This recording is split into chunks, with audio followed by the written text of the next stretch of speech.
Aujourd'hui, on a décidé de faire une vidéo sur notre van aménagé avec lequel on voyage depuis fin novembre 2017. On est parti de Santiago à ce moment-là. On a traversé tout le sud du Chili et de l'Argentine. On est allé jusqu'à Ushuaia. On a décidé de voyager en van puisque c'est un moyen qui est quand même très simple en Amérique du Sud, surtout au Chili et en Argentine, pour pouvoir trouver des emplacements en fait pour se stationner la nuit, pour pouvoir profiter des beaux paysages. Donc pendant un mois on était à Santiago et on cherchait notre van parfait et on a trouvé celui-là qui répondait à de nombreux critères qu'on avait. Une des choses qu'on a le plus apprécié avec ce van, c'est qu'il a de très nombreux rangements, notamment 3 caissons qui sont situés juste en dessous de nous sous la banquette.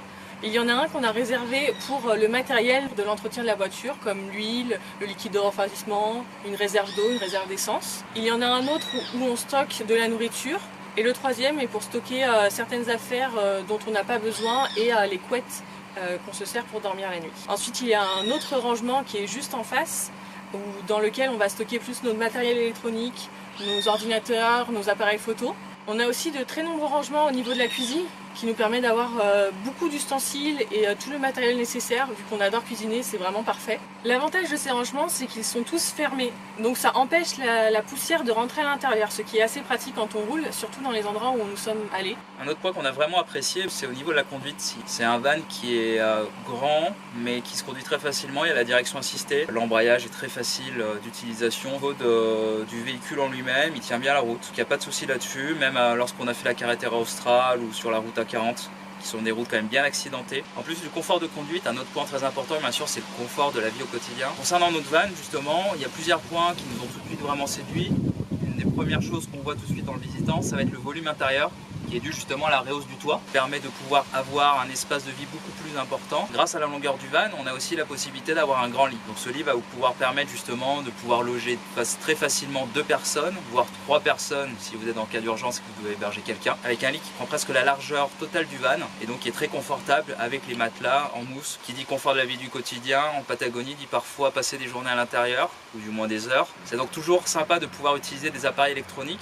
Pour cela, on a un convertisseur de courant qui est branché directement sur la batterie du véhicule. C'est donc quelque chose qu'on utilise en roulant afin justement de ne pas pomper toute la puissance de la batterie. Et pour une meilleure aération du van, il existe aussi 2 sorties auxquelles on a rajouté des petites moustiquaires. Dans le van, il existe 3 points de lumière. Donc le premier, ça va être la partie centrale avec la plus grosse lumière au niveau du plafond. Le deuxième, ça va être la LED que l'on a au fond et qui permet de pouvoir travailler la nuit, de pouvoir lire, de pouvoir cuisiner dès qu'il fait un petit peu sombre, qui éclaire très bien. Et le dernier qu'on utilise aussi, c'est une petite lampe portable qu'on peut mettre à n'importe quel endroit dans le van, mais qu'on accroche surtout à l'entrée. En plus de tous ces points positifs que le van avait dès le début, on a décidé de faire quelques améliorations qui nous permettraient d'avoir encore plus de confort. Une des premières choses auxquelles on a pensé quand on a vu le van et quand on a décidé de l'acheter, c'était d'avoir plus de rangement.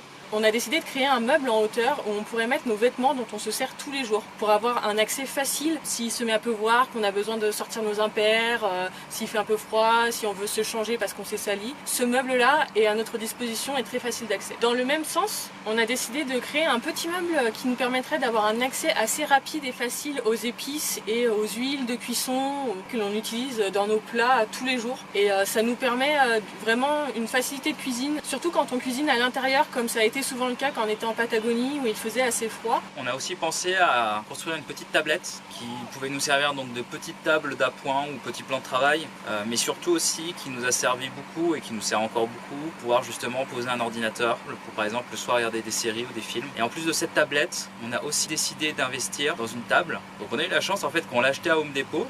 On ne s'était pas rendu vraiment compte des dimensions, mais elle tient parfaitement en fait à l'intérieur du van. C'est une petite table qu'on peut même mettre dehors. Donc cette table on l'utilise tous les jours, que ce soit pour cuisiner, donc souvent préparée. Donc avec une planche à découper, on peut très facilement se mettre dessus.